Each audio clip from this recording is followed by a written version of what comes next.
रघुपति राघव राजा राम पतित पावन सीताराम। रघुपति राघव राजा राम पतित पावन सीताराम। सीताराम सीताराम भज प्यारे मन सीताराम। रघुपति राघव राजा राम पतित पावन सीताराम। बोलिए रघुपति राघव राजा राम पतित पावन सीताराम। ईश्वर अल्लाह तेरो नाम, सबको सन्मति दे भगवान। रघुपति राघव राजा राम पतित पावन सीताराम। मुख में तुलसी गट में राम, जब बोलो तब सीताराम। रघुपति राघव राजा राम पतित पावन सीताराम। हाथों से करो घर का काम, मुख से बोलो सीताराम। रघुपति राघव राजा राम पतित पावन सीताराम। कौशल्या का वाल राम, दशरथ जी का प्यारा राम। रघुपति राघव राजा राम पतित पावन सीताराम। रघुपति राघव राजा राम पतित पावन Sitaram.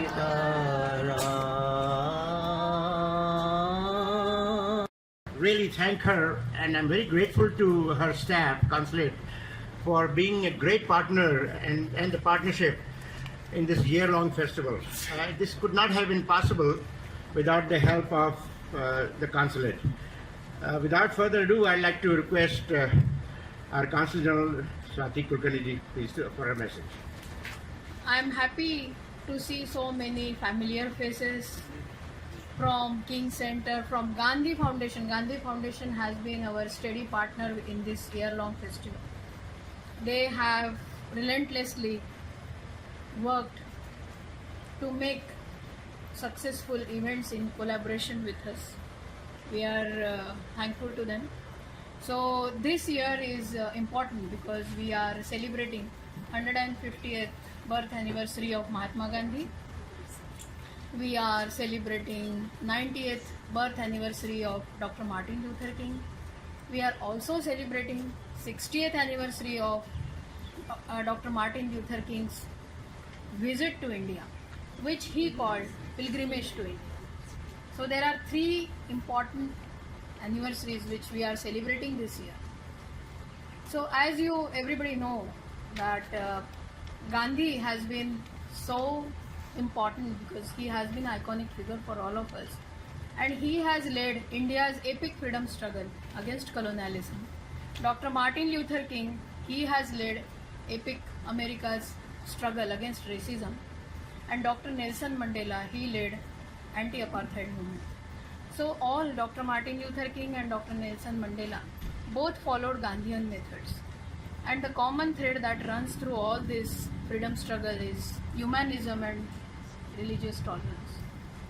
So many people revered Gandhi. They held him so much in high esteem. So some people say he is a spiritual leader. Some say he is a very saintly figure. Why? Because he has very frugal needs. Some say he is pacifist. Pacifist why? Because he gave us non-violent resistance method. And some also like him, hold in high esteem. Why? Because he gave a call for a self-sustaining economy. He gave a call for egalitarian society. He gave a call for trusteeship, where there is no exploitation, there is no greed. So he is an inspiration, not only for people, but for the institutions also. There was institution Congress of Racial Equality in Chicago. Then there were institutions in Africa, in North America, nationalists, leaders, Marxists, others, all were electrified by him. But what is his legacy is the methods and techniques. The technique everybody knows is the non-violence, ahimsa what we call, and it is non-violent moral activism. That's what it is. And the principles are courage, truth. These are the very important principles, the courage and truth. And this is how that inspiration he has given to everybody, and he legitimized the fight against the exploitation. He legitimized your demand for justice. He legitimized mass movements, the political programs. So everybody knows the film which came made by influential Richard Attenborough. And it was highly acclaimed movie. Yeah? Even the small kids, old people, everybody liked it. 8 Oscars we got. It's you might remember that when it was released in 1983, those days, it inspired new set of global audience. When it was released in Chile those days, it inspired them to have the anti-Pinochet movement. Then in Philippines, it inspired people to overthrow the dictatorship. So his message is, he was inspirer in the past, he is inspiring figure today, and he will inspire the succeeding generation. He will give them courage to fight. So that's how he will make sure his principles, his message is so profound that it inspires. I remember one sentence that was used by Dr. Martin Luther King. He says he was electrified by his profound message. So today we will have a small documentary which will tell us about his lives and teachings. And I'm sure you know about him, still you will get awestruck by his message. Because the more you learn about him, all the time I learn everything new about him. So thank you so much, but I want to convey my heartfelt thanks again to Gandhi Foundation, because and whole team, Anthony and everybody, they have really done hard work. Of course, my staff from Consulate, they have also done hard work here, and we have put up today's event. So let us enjoy the movie, and let's carry on our year-long festival further. We will have certain 2-3 events more. So thank you so much. Thanks for your patience. I just want to add, so far, these many years, we used to have remote support from the Embassy of India, Government of India. But now, since the start of the consulate in Atlanta, we have active support, very active support. And so we have really another partner along with National Park Service and King Center. And this time it is now again the consulate and the staff. Talking of King Center, what can I talk about King Center? Barbara Harris is here representing the King Center. May I request her to say a few words? This is part of the 150th birth anniversary celebrated year long. We have a big plan for October 2 also, and in between 2 and thereafter. Good evening.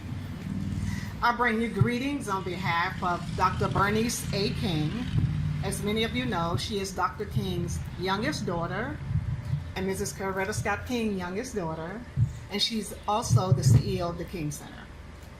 And it is so befitting that we, the King Center, have been invited to be a part of this very, very special occasion. As many of you know, as you've studied and you've said, the influence that he had on Dr. Martin Luther King, we continue to experience and feel that today. Because of that foundation, I've been able to study Gandhi, Matter of fact, Mrs. King and Dr. King, their visit to India changed and helped make us in the King Center who we are today. Because of that study and the work, and even his commitment is still being felt today. So as we are here to honor the 150th, I am sure there will be many years to come, because there will be a generation even after this that we will still be talking about it. We will still be studying his methods, his philosophy, and the work that he did. He was not just a gift to India, he was a gift to the world. And because of that, we are here today. And I would venture to say 150 years from now, even though many of you look like you are little age, so you may not be here, I am sure there will be others after us that will still be following his practices, what he put in the atmosphere, what he put in the environment. And we at the King Center are so grateful that Dr. King had an opportunity to first learn about him, to study him, and then Mrs. Coretta Scott King as well. So we just want to say we welcome you. I want to say thank you to the Consulate General. We look forward to many more years in terms of the relationship and the Gandhi Foundation. I don't know where we would be without Mr. Savage. So we continue to honor that relationship. We consider it a special relationship, and we know that we will continue to be joined and united in this journey for peace. Thank you. Thank you again on behalf of the National Park Service and Martin Luther King Jr. National Historical Park. We're honored that you have decided to celebrate here, here in our park, here in your park, here in the park that we all share. We look forward to continued friendship and partnership for another 150 years and beyond. So, and any logistical issues that might have occurred today, please, they're all on us, on the National Park Service, so forgive us for that. And thank you again.